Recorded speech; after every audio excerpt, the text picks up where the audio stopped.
pasti sih kan kita konsentrasinya adalah kita mau masuk parlemen, memenangkan itu.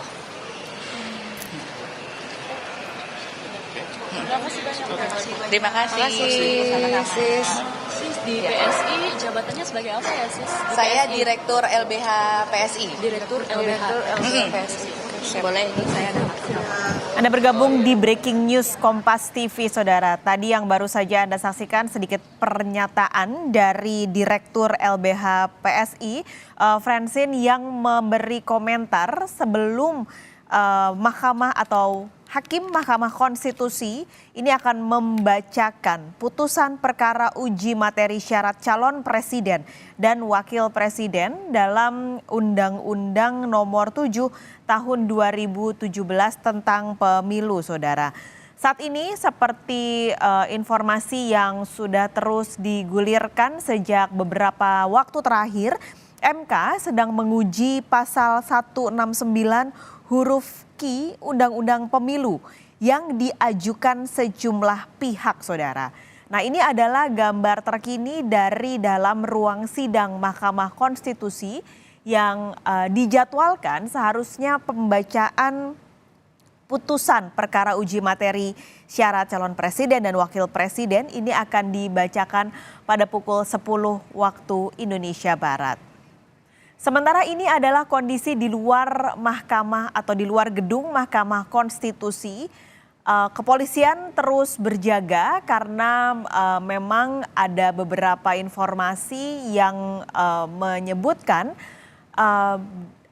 masa ini akan menunggu dan menanti di area gedung MK bagaimana putusan dari 9 hakim Mahkamah Konstitusi yang akan memutuskan Undang-Undang Nomor 7 Tahun 2017 tentang pemilu hari ini. Beberapa hal atau permohonan yang diajukan, Saudara, adalah agar Mahkamah Konstitusi mengubah syarat minimal usia capres dan juga cawapres dari 40 tahun menjadi 35 tahun. Sementara permohonan lain selain soal usia adalah soal penambahan syarat pernah menjabat sebagai kepala daerah. Ini yang akan diputuskan pada hari ini oleh 9 hakim Mahkamah Konstitusi yang juga sudah dalam beberapa waktu terakhir terus menembulkan pro dan kontra. Itulah mengapa Anda juga lihat di luar gedung MK, kepolisian dan juga pihak pengamanan meningkatkan keamanan di area gedung MK untuk mengantisipasi apapun keputusan yang akan diambil oleh 9 hakim Mahkamah Konstitusi pada hari ini. Sebagai informasi juga, Saudara, sebenarnya MK ini sejak 2007 sudah pernah setidaknya 7 kali menolak permohonan soal usia.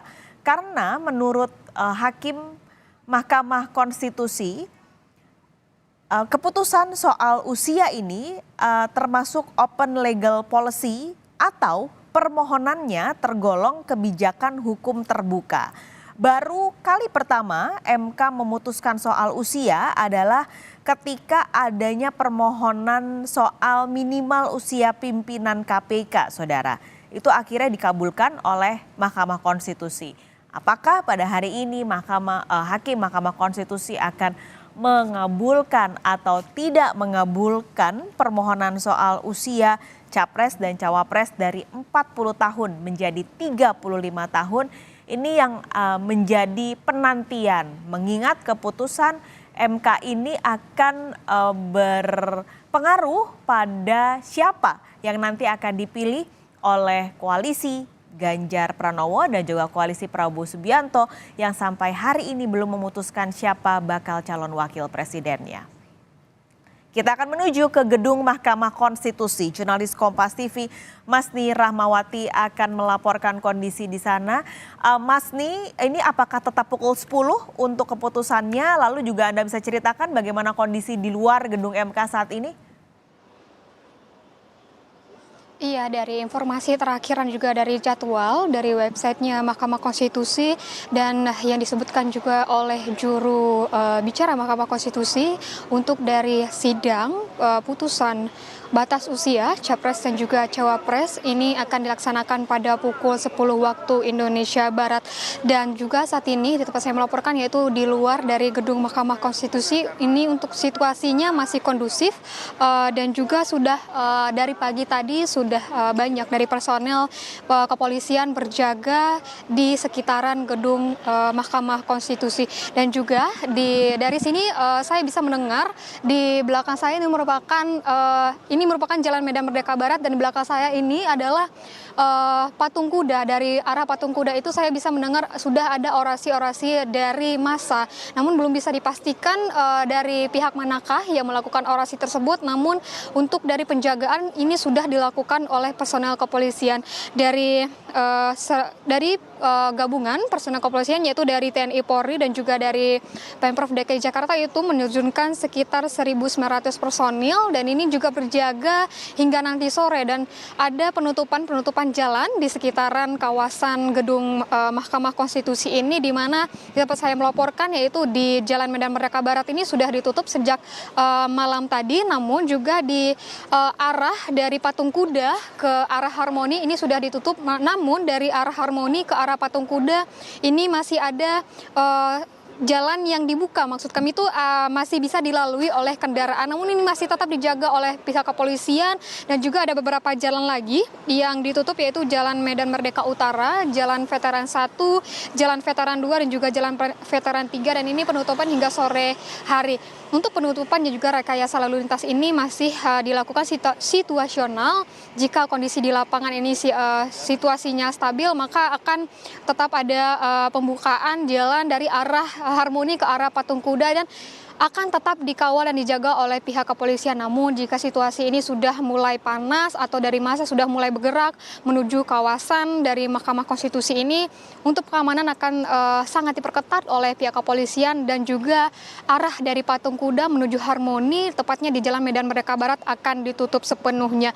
Dari hingga saat ini, dari pagi tadi hingga siang ini saya melaporkan itu sekitar pukul 10 ini, untuk kondisi di kawasan gedung Mahkamah Konstitusi baik di luar maupun di dalam itu masih kondisinya masih kondusif, dan belum ada terlihat massa yang mendekati ke gedung Mahkamah Konstitusi ini, Paskalis. Berarti untuk penutupan jalan ini tentu diimbau untuk pengguna jalan jangan melewati area patung kuda hingga tadi gedung MK karena ditutup. Kalau nantinya jalan itu ditutup, adakah alternatif Masni untuk masyarakat untuk bisa melewati area-area lain?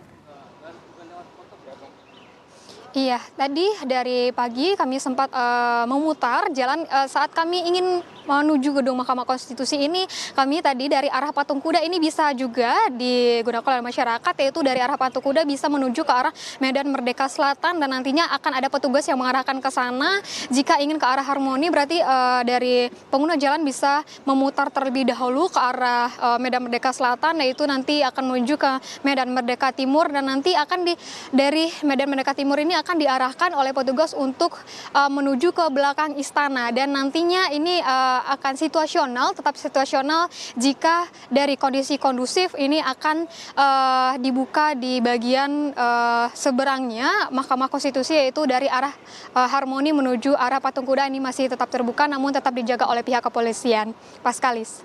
Terima kasih Masni Rahmawati. Nanti kita akan update kembali kondisi, terutama untuk kondisi di luar gedung MK saat pembacaan putusan ini. Terima kasih jurnalis Kompas TV Masni Rahmawati.